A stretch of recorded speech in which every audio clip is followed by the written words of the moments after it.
오늘은 그 중에 제일은 사랑이라 하는 제목의 말씀을 나누겠습니다. 우리 사람들은 갖고 싶은 것이 참 많습니다. 새 차 나오면 갖고 싶습니다. 좋은 휴대폰 나오면은 그거 사고 싶습니다. 멋진 옷을 보면 나도 입고 싶습니다. 넓은 집에 가보면은 편안하게 사는 게 참 좋아 보여요. 살고 싶어요. 그리고 좋은 친구가 있으면은 나도 저런 친구 사귀고 싶다 마음이 듭니다. 안정된 직업 가지고 계신 분을 보면은 나도 그런 일을 하고 싶다 이런 마음 갖게 됩니다. 이렇게 갖고 싶은 것이 많거든요. 그러니까 부러운 게 많은 거예요. 그럼 여러분, 부러우면 지는 것입니까? 저는 그렇게 생각하지 않습니다. 세상 사람들은 부러우면 지는 거야 하고 이를 악물고 안 부러운 척 하는데 그럴 거 하나도 없습니다. 부러운데도 안 부러운 척 하는 것은 열등감입니다. 그게 쌓이면 속에 병이 됩니다. 얼마 전에 뉴스를 보니까 대한민국 남자 10명 중에 4명이 암에 걸린답니다. 엄청난 숫자입니다. 제가 가만히 생각해 보니까 남자들이요 은근히 자존심이 세가지고 남들 앞에서 부럽다는 소리를 잘 못하는 것도 그 중에 하나가 이유가 되겠다 싶더라고요. 그렇습니다. 부럽다고 말하는 것은요, 그 마음이 건강하다는 뜻입니다. 부럽다고 이야기하는 것은 자존감이 높다는 것입니다. 그래서 우리는 부러운 게 많은 것이 결코 나쁜 게 아닙니다. 그러니까 잘하는 게 있으면 야, 잘한다, 부럽다. 멋있는 사람은 야, 멋있다, 부럽다. 착한 사람이 있으면 정말로 착하다, 부럽다. 이렇게 말하는 것이 오히려 건강한 사람입니다. 저는요, 여러분도 아마 그럴 테지만 성경에 부러운 사람들이 참 많습니다. 우리 모두는 세상에 여기저기에 부러운 사람들이 많습니다. 저는 특별히 성경을 많이 읽고 연구하다 보니까 성경 속에서 부러운 사람들을 많이 찾습니다. 요셉,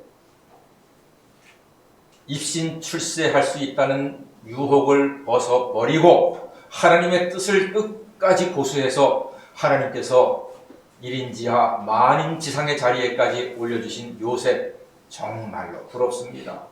어쩌면 그렇게 끝까지 하나님의 뜻을 굳게 잡을 수가 있는지 그 마음과 믿음이 너무너무 부럽습니다. 그리고 모세, 순간마다 때마다 하나님을 거역하고 모세에게 돌을 던지던 그 이스라엘 백성들을 오히려 위에서 기도하고 자기 목숨을 바쳐서 하나님께 백성들을 살려달라고 기도했던, 그리고 그 기도로 전쟁의 위험도 이기고 백성들이 멸망하는 위험도 다 이겨냈던 그 기도의 사람 모세가 너무너무 부럽습니다. 정말로 부럽습니다.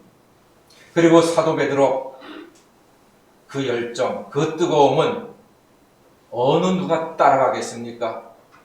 다 굴기 전에 3번이나 예수님을 부인했다고 우리 중에 베드로를 향해서 손가락질 할 수 있는 사람이 있습니까?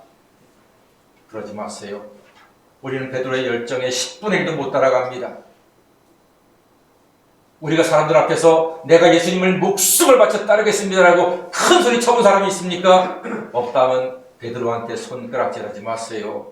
저는 그 열정이 너무나 부럽습니다. 그리고 성령이 임했을 때 하루에 3,000명이 회개하고 세례받는 그 놀라운 역사, 너무너무 부럽습니다.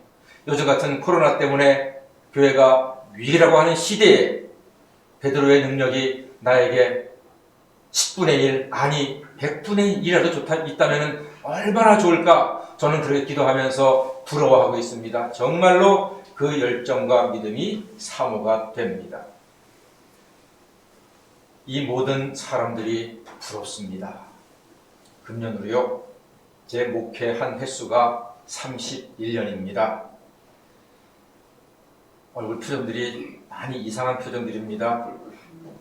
목사 얼굴 보니까 31살 같은데 목회가 31년이라고 비웃는 분들 얼굴 다 봤습니다. 제가 목회를 해보니까요, 중요한 게 참 많습니다. 일단 건강해야 됩니다. 건강하지 못하면 목회를 할 수가 없습니다. 그리고 가정이 평안해야 됩니다.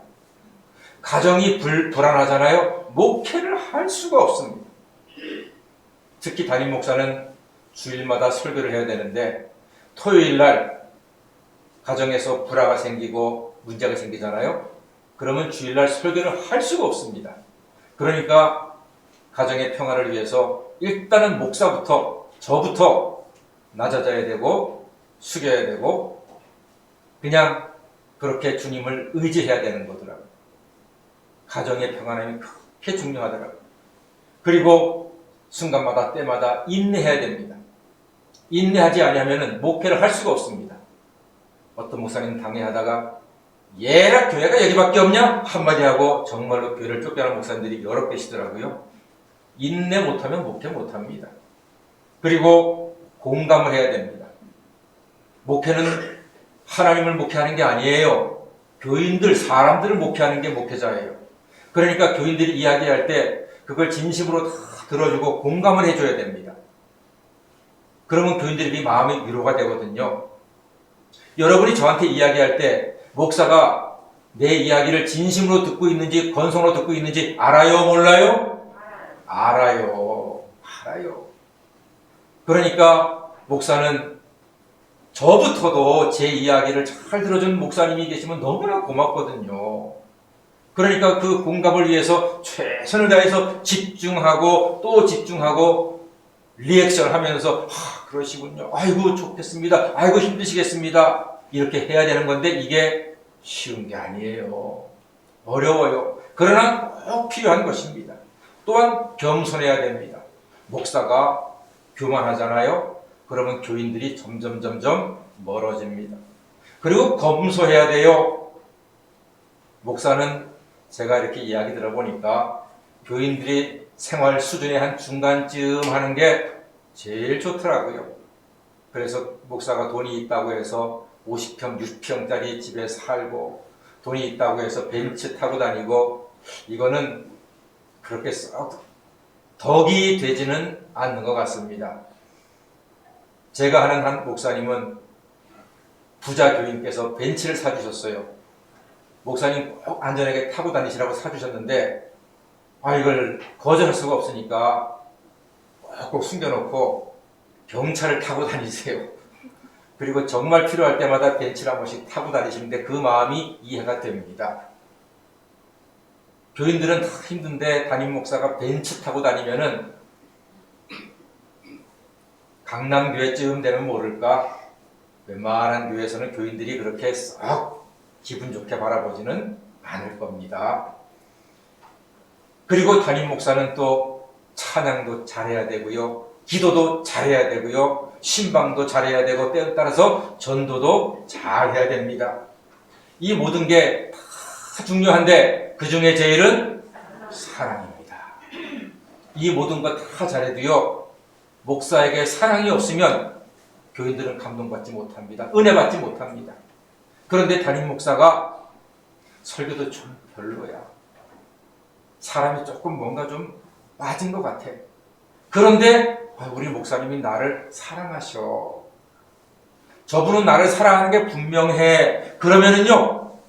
별것 아닌 말씀에도 은혜가 되는 거예요. 그래서 그 중에 제일은 사랑이라고 말씀할 수가 있습니다. 사랑이 없으면요. 아무것도 아닙니다. 사랑이 없으면은 되던 일도 안 됩니다. 사람은 사랑하잖아요. 그러면 인내하게 되고 기다려주게 되고 그의 말에 귀를 기울이게 되고 그를 섬기고 도와주고자 하는 마음이 생기는 겁니다. 그래서 사랑이 중요한 겁니다. 세상에서 사람들은 말합니다. 뭐든지 30년만 하면은 도가 튼다고 말합니다. 하지만 저는 목회 31년에 갈수록 모르는 게 많은 것 같아요. 부족함만 느껴지는 것 같습니다. 그런 저를 여기까지 오게 한 것은 우리 성복 성도님들의 사랑이라고 저는 믿고 있습니다. 저를 사랑해 주시기 때문에 저를 참아주시고 흠이 있으면 덮어주시고 저를 기다려 주셨습니다. 진심으로 감사드립니다. 이것이 사랑이고 이것이 바로 교회입니다. 이제 저는 이전보다 조금 더 교회와 성도님들을 사랑할 수 있게 되기를 기도하며 주님께 의지하겠습니다. 우리 교회가 사랑의 교회가 되기를 간절히 소망합니다. 실내가 많이 말랐죠? 입술에 침을 살짝 발라보세요. 이렇게. 그 옆 사람한테 한마디 하겠습니다. 사랑합니다.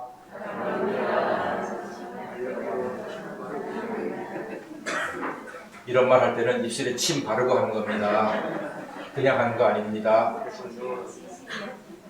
사랑 고백은 억지로 해도 좋은 거예요. 여러분, 사랑의 가면을 쓰십시오. 괜찮습니다.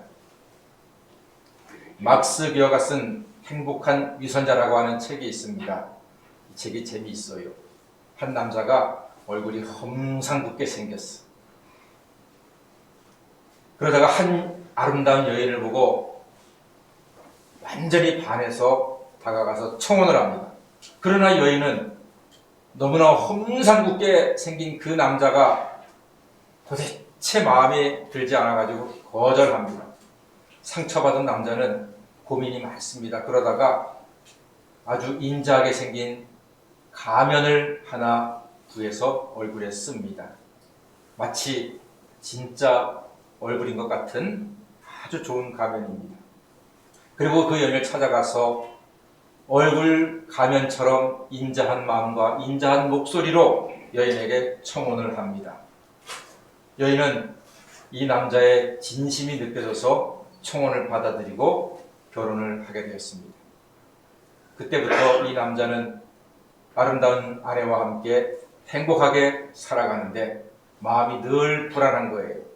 혹시라도 자기 속에 있는 흉악한 얼굴에 그 실체가 드러날까봐 늘 노심초사하면서, 그러나 아내에 대한 사랑은 뜨거우니까 아내를 열심히 사랑하면서 한편으로는 두렵고 불안한 마음으로 살아갑니다. 그러던 어느 날 일이 터졌습니다. 그 사나이에 정체를 알고 있는 한 사람이 찾아옵니다. 그래서 그 아내한테 말합니다. 당신 남편은 흉악한 사람입니다. 가면입니다. 저 사람이 자고 있을 때 우리 함께 가면을 벗겨봅시다. 그 말에 이 여인은 의심이 가지만 남편의 정체가 궁금하기 때문에 동의합니다. 그리고 남편이 잠든 틈을 타서 가면을 벗겼습니다. 그리고 둘은 깜짝 놀랐습니다. 잠자던 남편의 얼굴은 본래의 흉악한 얼굴이 아니라 가면으로 쓰고 있었던 인자한 얼굴의 모습으로 변화가 되어 있었던 것입니다. 여러분, 멋진 소설 아닙니까? 가면 나쁜 것 아닙니다. 우리는 가면을 쓰면은 그 사람을 믿지 못한다고 하는데 저는 그렇게 생각하지 않습니다. 우리도 금년에 가면 하나씩 쓰면 좋겠습니다. 무엇보다 사랑이라고 하는 가면을 여러분께 추천드립니다. 혹시 별로 안 그랬어도 아내를 많이 사랑한다는 가면을 쓰시길 바랍니다. 그리고 아내에게 사랑을 고백하십시오. 그러면 그 다음날 반찬이 달라질 것입니다. 별로 그러고 싶지 않아도 남편을 사랑한다는 가면을 쓰십시오. 사랑한다고 말하십시오. 남편이 미쳤나 할지라도 남자는 아내의 사랑을 확인한 순간부터 미친 듯이 아내를 위하여, 가정을 위하여 일할 것입니다. 그게 사랑의 힘입니다. 여러분, 좀 어색하지만 주님을 사랑한다고 고백하십시오. 그 고백을 들은 주님께서 기뻐하시면서 우리에게 풍성한 은혜의 삶을 허락하실 줄 믿습니다. 여러분, 내키지 않지만 형제를 사랑한다는 가면도 한번 추천드립니다. 여러분의 삶 속에 참된 평안이 무엇인지를 분명히 알게 될 것입니다. 예수님께서 목숨을 바쳐 우리를 사랑하신 그 사랑까지는 못해도 예수님 말씀대로 사랑한다는 흉내라도 내보려는 마음은 어쩌면 우리를 정말로 사랑의 얼굴로, 사랑의 마음으로, 사랑의 사람으로 변화시킬 수 있을 것입니다. 억지로 사랑하는 결심을 하십시오. 사랑은 하나님의 명령이었습니다. 내 하나님을 사랑하고 내 이웃을 내 몸처럼 사랑하라 하셨습니다. 사랑해 볼래? 아닙니다. 사랑하면 어떨까? 아닙니다. 사랑해 줘라? 아닙니다. 성경은 사랑하라 하셨습니다. 이 말은요, 사랑의 가면을 쓰라는 말입니다. 여러분, 억지로 하는 것은 결코 나쁜 게 아닙니다. 억지로 하면 하지 마세요 이렇게 말하잖아요. 그러나 성경은 그렇지 않습니다. 예수님께서 십자가를 지고 골고다 산상을 올라가실 때 채찍과 피 흘리신 그 지친 몸에 당신이 달려야 할 십자가를 지고 올라가는 것은 너무나 고통스럽고 힘들었습니다. 그때 쓰러진 예수님 십자가를 벗겨서 로마 군병이 옆에 있는 한 사람 구레네 시몬, 구레네 지방에서 예루살렘에 찾아온 시몬을 붙잡아서 예수님의 십자가를 지게 했습니다. 어떻게 보면 재수 없는 십자가죠. 하필이면 줄을 잘못 썼다가 로마 군병한테 붙들려서 십자가를 지게 된 것입니다. 억지로 진 십자가입니다. 그런데 감사와 기쁨이 없었던 억지로 진 그 십자가가 그 가정에 큰 축복이 되었습니다. 하나님께서 그 가정을 물질로 복을 주셨고 명예로 복을 주셨고 아름다운 축복을 많이 주셨습니다. 그래서 그 아내가 초대교회 여전도회 회장을 했고요. 두 아들 알렉산더와 루포가 초대교회에서 귀하게 쓰임받는 훌륭한 사람으로 하나님의 영광을 드러낼 수가 있었습니다. 사랑하는 여러분, 억지로 진 십자가가 그 가정의 축복이 되는 것입니다. 담임 목사가 여러분들께 간가당 뭘 이야기할 때가 있습니다. 부탁할 때가 있습니다. 그게 때로는 억지로 해야 될 때가 많을 거예요. 그러나 여러분, 억지로라도 하시면서 그냥 좋은 척 가면을 쓰고 하실 때 하나님께서는 기뻐 받으셔서 여러분들의 삶에 여러분이 예측할 수 없고 상상할 수 없는 놀라운 은혜를 영육간에 풍성히 주실 줄로 믿습니다. 겉과 속이 다른 사람을 뭐라고 하지요? 위선자라고 합니다. 그러나 여러분, 속은 비록 싫어도 사랑의 가면을 쓰면 마음도 얼굴도 사랑으로 변화가 되는 것입니다. 가면은 나쁜 것이 아닙니다. 때로는 저도 가면을 쓰고 설교할 때가 많습니다. 안수받은 목사라고 해서 대학 전공하던 건 내팽개치고 신학교 가서 새로운 공부한 목사라고 해서 늘 은혜와 기쁨이 충만한 가운데 제가 설교하시는 줄 아십니까? 그렇지 않습니다. 제가 늘 은혜와 기쁨으로 충만히 설교하는 것은 열에 3번도 아마 안 될 것입니다. 부담도 많고 힘든 것도 있고 때로는 육신이 피곤하기도 하고 때로는 이런저런 일로 마음이 힘들 때도 있습니다. 그러나 저는 가면을 씁니다.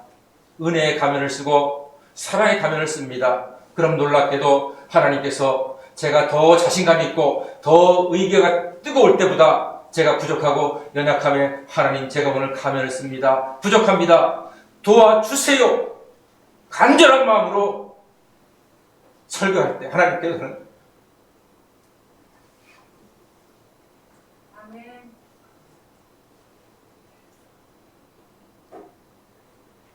잠깐 울컥한 거 이거 가면 아닙니다. 그냥 지금까지 인도하신 하나님 감사해서 고마워서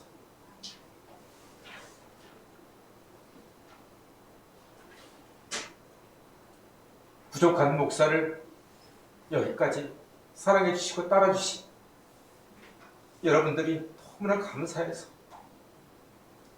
어쩌면 제가 가면을 쓰고 설교했다고 했는데 갑자기 그런 생각이 들었어요. 여러분들이 목사님 사랑합니다, 믿습니다, 의지합니다라는 가면을 쓰고 저에게 더 큰 힘을 주시지 않았나 하는 그 생각에 울컥한 마음이 들었습니다. 예, 사랑하는 여러분, 사랑의 가면은 아무리 써도 나쁘지 않습니다. 왜냐하면 그 중에 제일은 사랑이기 때문입니다. 은혜 받는 가면을 쓰시면 진짜로 은혜 받습니다. 행복의 가면을 쓰면 정말로 행복하게 될 것입니다. 세상에 부럽고 갖고 싶고 좋은 것이 너무 많지만 그 중에 제일은 사랑이라 하셨으니 하나님도 사랑하고 형제도 사랑하여 한 번뿐인 인생, 한 번밖에 없는 우리 인생에서 행복의 열매로 가득한 하나님의 자녀가 다 되시기를 주의 이름으로 간절히 축원합니다. 기도하겠습니다. 사랑의 하나님, 그 중에 제일은 사랑이라 하셨습니다. 쉽지 않아도 필요하면 사랑의 가면을 쓰고 살아 정말 사랑의 열매를 맺으며 또 간혹 억지로 하는 사랑이 우리 가문의 큰 축복의 통로가 되게 하여 주시옵소서. 이 한 해가 언제보다도 더 사랑하고 사랑받는 사랑의 한 해, 그 중에 제일은 사랑이라 고백하는 한 해가 될 수 있도록 도와주시옵소서. 예수님의 이름으로 기도드립니다. 아멘. 찬송